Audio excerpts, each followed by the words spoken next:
दोस्तों नमस्कार। आप देख रहे हैं भाग्य लेखा और मैं हूं आपके साथ हिमांशु कुमार। आपके जीवन पे ग्रहों का भी गहरा प्रभाव पड़ता है। हर ग्रहों का सकारात्मक और नकारात्मक प्रभाव भी होता है।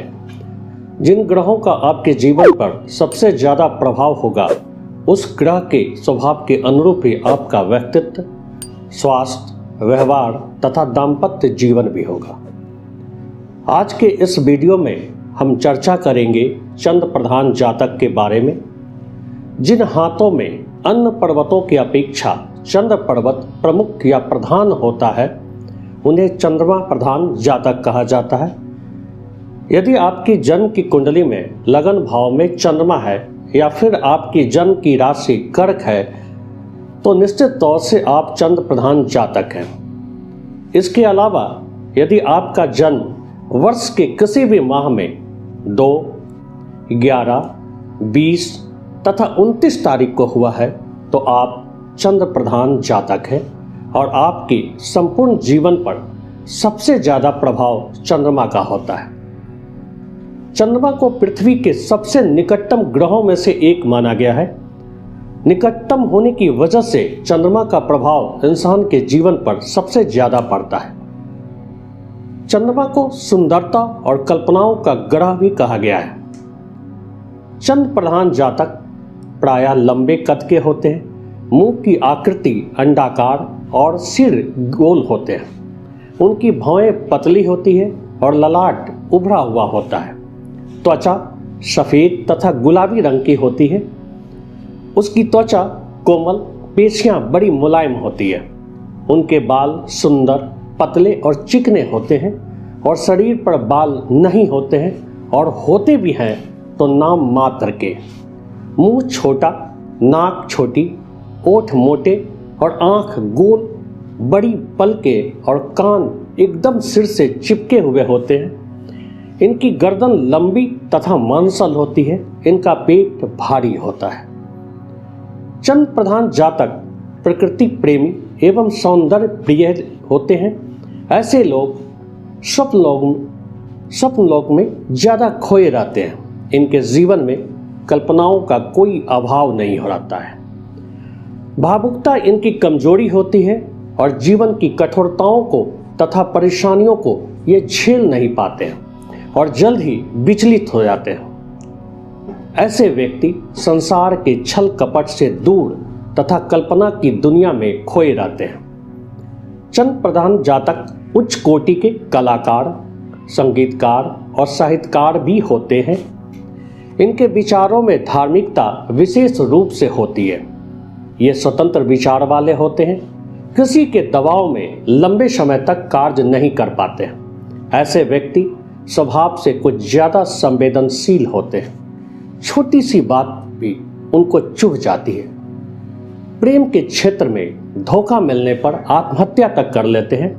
ऐसे जातक बाहर से बिल्कुल शांत दिखते हैं लेकिन भीतर से उतनी ही ज़्यादा अशांत होते हैं। अस्थिर स्वभाव के होने के कारण एक जगह पर लंबे समय तक नहीं टिक पाते हैं। किसी भी कार्य की शुरुआत तो बड़े ही उत्साह के साथ करते हैं लेकिन बहुत जल्द ही इनका उत्साह ठंडा पड़ जाता है। नकारात्मक सोच की वजह से किसी कार्य को बीच में ही छोड़ देते हैं।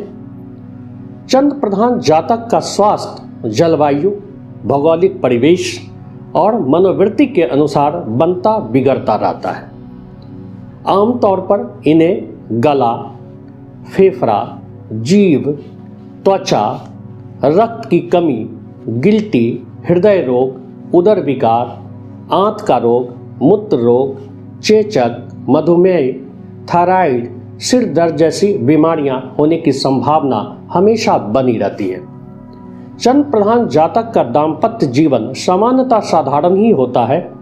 स्वभाव से शक्की होने के कारण वैवाहिक जीवन में कभी कभी वैचारिक मतभेद की स्थिति भी उत्पन्न हो जाती है। ऐसे जातक वैवाहिक जीवन में उत्पन्न तनाव की वजह से परेशान और चिड़चिड़े भी हो जाते हैं। इनके जीवन का आधा भाग आर्थिक संघर्ष के बीच ही गुजर जाता है। अपने जीवन के 33वें वर्ष के बाद ही आर्थिक स्थिति में सुधार आता है। आमतौर पर विवाह के बाद ही पूर्णतः भाग्योदय होता है। चंद्र प्रधान जातक व्यापार के मामले में भी काफी सफल होते हैं, खासकर कपड़ा, कागज, डेयरी फार्म, अनाज, फलों का व्यवसाय, दवा, रत्न व्यवसाय, कृषि, तरल पदार्थ, मुर्गी पालन तथा भवन निर्माण, संपादन, लेखन के कार्य, संगीत, अभिनय, नृत्य, भूगर्भ कार्यों में भी खूब लाभ होता है। चंद्र प्रधान जातक का 33वां, 26वां, 29वां, 38वां, 47वां, 56वां और 65वां वर्ष शुभ माना जाता है। इनके जीवन में 21 जून से 28 जुलाई तक का समय सर्वाधिक अनुकूल व शुभ रहता है। इनके जीवन काल का शुभ दिन सोमवार, शुक्रवार और रविवार होता है। ऐसे जातक सफ़ेद, नारंगी, प्याजी, हरा, अंगूरी रंग के वस्त्रों का प्रयोग अधिक करना चाहिए। चंद्र प्रधान जातक को अपने पूरे जीवन काल में कुछ सावधानियां भी जरूरी बरतनी पड़ती है।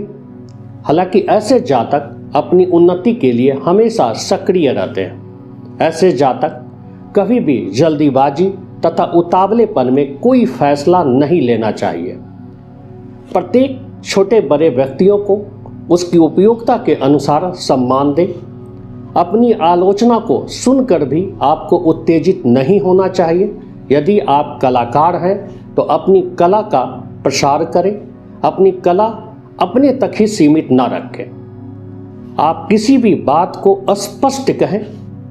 अपनी बात मन के भीतर रखने से अंततः आप हीनता के शिकार हो जाते हैं। कल्पना की उड़ान इतनी ऊंची न उड़े कि पांव जमीन पर टिके ही नहीं। ऐसा करना अदूरदर्शिता का परिचायक होता है। दोस्तों, वीडियो पसंद आए तो लाइक और सब्सक्राइब जरूर करें। धन्यवाद।